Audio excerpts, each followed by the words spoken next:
Visa vya uharibifu na uporaji wa mali vilishuhudiwa katika maeneo mbalimbali ya nchi wakati wa maandamano ya sekta ya uchukuzi kupinga ongezeko la bei ya mafuta. Katika kaunti ya Makueni, waandamanaji walivamia afisi ya chama cha UDA kabla ya kuiteketeza kwa moto, wakilaumu viongozi wa serikali kwa changamoto za kiuchumi zinazowakabili wananchi. Katika kaunti nyingine, wafanyabiashara wanakadiria hasara kubwa baada ya mali kuibwa na vile magari kuteketezwa. Ken Gashuhi anaarifu zaidi. Makabiliano makali yalishuhudiwa katika maeneo mbalimbali nchini kati ya maafisa wa polisi na waandamanaji waliokuwa wakilalamikia ongezeko la bei ya mafuta hadi viwango ambavyo havijawahi shuhudiwa katika historia ya Kenya. Katika kaunti ya Makueni, waandamanaji walielekeza hasira zao kwenye ofisi ya chama tawala cha UDA tawi la Wote, ambapo samani ziliporwa kabla ya jengo hilo kuteketezwa kwa moto. Hii ni nyumba ya mwenyewe ambayo amejenga, si nyumba ya William Ruto, si nyumba ya chama.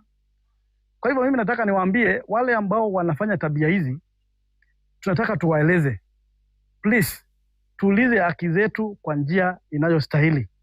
Hii si njia ya kustahili. Maandamano hayo pia yalitatiza shughuli za usafiri, hasa kwa malori ya masafa marefu yaliyokuwa yakitumia barabara kuu ya Nairobi kuelekea Mombasa. Na nilikuwa nataka nifike leo Mombasa. Sasa singeweza juu ya hii mgomo. Sasa sisi tunashindwa, hii kitu imekuwa namna gani? Mafuta imepanda Kenya, ukienda Uganda mafuta iko rahisi. Malori zimesimama kabisa, hazitembei, biashara ziko chini. Kwa sababu sasa wale waliingia asubuhi tu ndio tumepata hela zao.